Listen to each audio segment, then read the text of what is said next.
So I'm putting in trees today. This is about week 8 of turning my yard into a permaculture food forest. And this is an ice cream mango. And they said it will grow and produce in about 2 years. And you can see that even though I filled this up with water a long time ago, it's still there. And that's because this whole yard is filled with fill dirt, which is a bunch of rocks and a bunch of construction junk. And so it's this housing development was designed in the 60s. I bet it was probably swampland before that, otherwise they probably wouldn't have had all this junky dirt. And so now I'm going to dig out some of those rocks that I couldn't get to before. So that's the mango that'll give fruit in 2 years, they say. It's grafted, you could see. They told me I should get grafted. So this, see, it's grafted. This is its neighbor that is grown from seed and it's supposed to take 10 years if it ever fruits. So there's the one from seed, and there's the one that'll grow in 2 years. So I'll plant them by each other and hope that they do okay together. So this is the Russell avocado that I planted this morning. When I saw on TV how they do it in Florida for avocado trees, they do not create a berm, but I see that's a problem because the water goes everywhere. So I don't know if I'm gonna put one of my tree bags on it for watering. It's still pretty little, so we'll see. These are the Russell is a long-necked avocado, so kind of interesting. I got a big cashew tree after my little one was chopped down accidentally by the gardeners, and they planted them close together.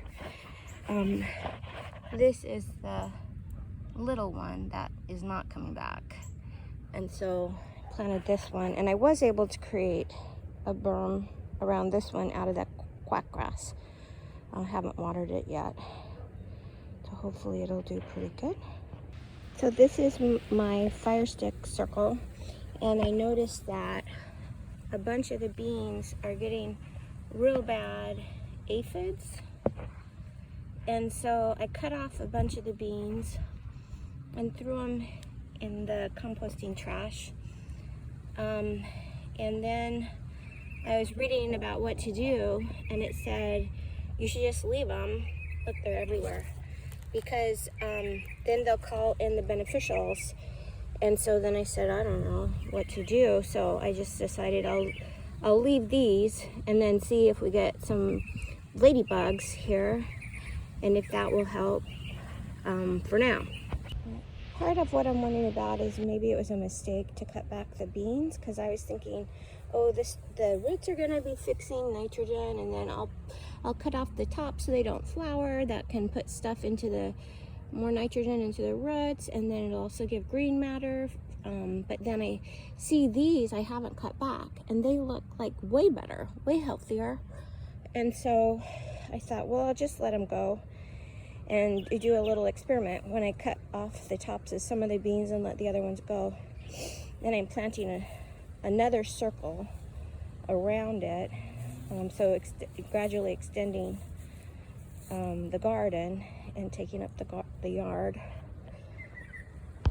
So yesterday that was a baby moringa. It had leaves and everything, and now it's gone. Somebody ate it overnight, so maybe I think I transplanted them too soon.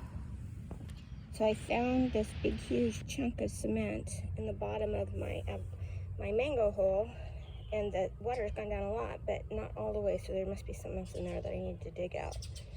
It's interesting because you can see that the kind of gray, non-sandy soil, almost like cement, is from the deep part, so maybe related to some of their construction materials, or maybe just the strata, the soil, I don't know.